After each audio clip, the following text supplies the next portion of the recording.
My name is Katie Scoones. I'm 22 years old and I'm from Sarasota, Florida. I wrote and directed The Archivist, and Archivist is a short story about an encounter between two young females. And over the course of the day that they spent together, they began to question if they met because of fate or was it because an alignment of random events that had caused their paths to intersect.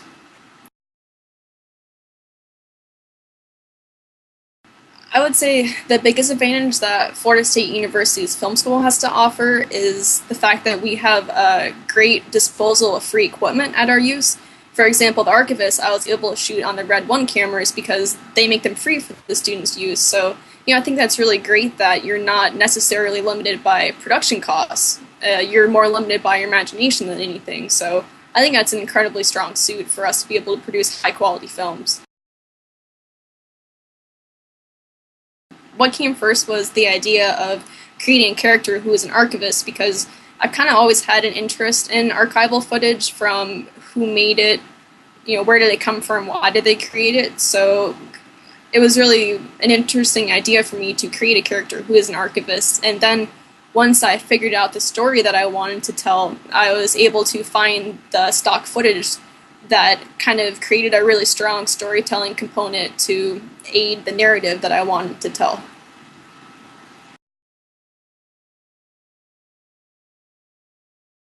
I think that's a really interesting question because when I was trying to find stock footage for this story that could help me tell the story visually better, I accidentally kind of stumbled across this 1950s heterosexual how to date instruction videos, and I thought they were really goofy, and I thought they could be a really great juxtaposition with my characters who they don't have a preset dating code of conduct to follow.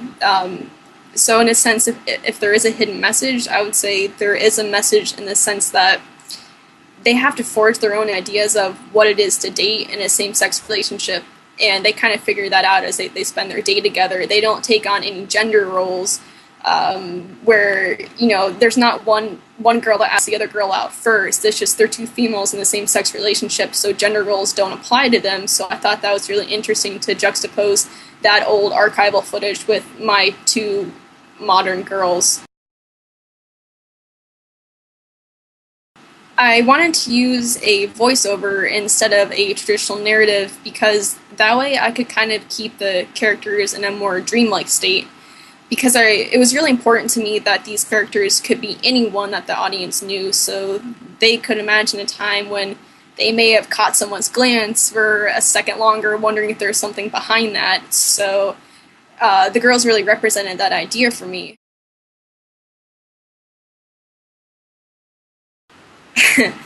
I think it's incredibly important to have a really solid story before you go into production because that way you can be really prepared by knowing which shots you have to have on set. So if you run out of time, you know which shots you can cut.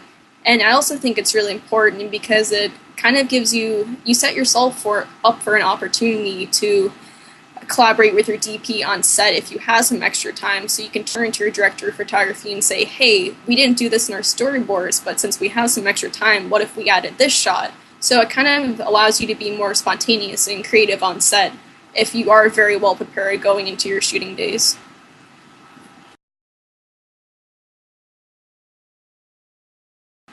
There was a major change that happened during production because we choose our shooting days months and months in advance. So it just so happened when my 2 days were approaching, it rained for the 2 days. It completely poured. So I kind of had to improvise, and I didn't want my actresses to get wet, so I added the umbrellas. So it ended up being a really happy accident because I feel like the umbrellas really breathed some color into the film that wasn't necessarily there before because it was just so overcasty and they were freezing, and just the umbrellas added kind of a nice extra pop of color in the film. I think this is a really great question because when I was trying to answer it, I'm thinking I don't think it should be reduced to an LGBT film, nor should it be reduced to a love story because I don't want to be labeled as an LGBT filmmaker. I want to make all sorts of films that appeal to anyone, regardless of their sexuality. So instead of kind of reducing it into one or two categories, I really wrote it to be a more cautionary tale kind of geared towards people who may blindly believe in concepts like fate and love at first sight, because I think we do see that a lot in movies, and that's not necessarily something that I think speaks to me. So as far as a personal connection goes, well, I'm only 22, I haven't had that many years of life experience, but I believe life is more dictated by the choices that we make, and our choices will cause events to unfold in our life. It's not necessarily because of fate or because of bad luck. So I think general audiences are ready to see homosexual love stories on screen, especially because if we look at the film The Kids Are Alright, which came out recently, that toured film festivals, it had a theatrical release, which really implies that it had a broader audience than just the LGBT community. So, I think that's great that it wasn't just, a gay-themed film just centered for gay people to watch. So I definitely choose to tell stories through film because I think it's such an incredible medium to impact the largest number of people at one time. If you think about, 100 people packed into a theater, that's 100 people you get to say something to.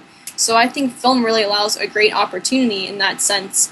And I also really like telling stories through film because I really enjoy the collaborative process that goes into filmmaking. You may have a writer and director who created the story and is at the head of the story, but there's so many people that go into making that film that are not just the director, that, 30 people have touched that film before anybody else sees it, and I just think it's an incredible collaborative process, so I just really like that a lot. So right now, I'm definitely trying to focus my career on documentary filmmaking. I kind of accidentally fell into it, and once I discovered this kind of filmmaking, it really just spoke volumes to me, and I really want to create a career in documentary filmmaking. So this month in April, I just finished making my first feature documentary with my colleagues Christopher Rosa, who is an FSU film graduate whose film Say is playing in Nifty this year, as well as Andrew Pensner, and he shot APT 203, which is also showing at Nifty this year. And together we created a documentary called Surviving Straight Incorporated. And Straight Incorporated was an abusive drug rehabilitation center that operated during the 1980s with Nancy Reagan's war on drugs. And it was an incredibly controversial program.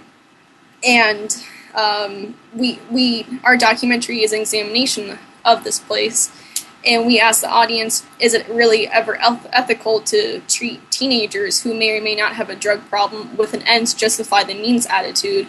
Because years later, we're interviewing these people as adults, and they have PTSD, depression, anxiety, explosive anger syndrome, all as a result of the horrific treatment that they endured at this program. So if anyone's interested, they can check out our website at survivingstraightincorporatedthemovie.com, or you can check us out on Facebook. So I hope some people are interested.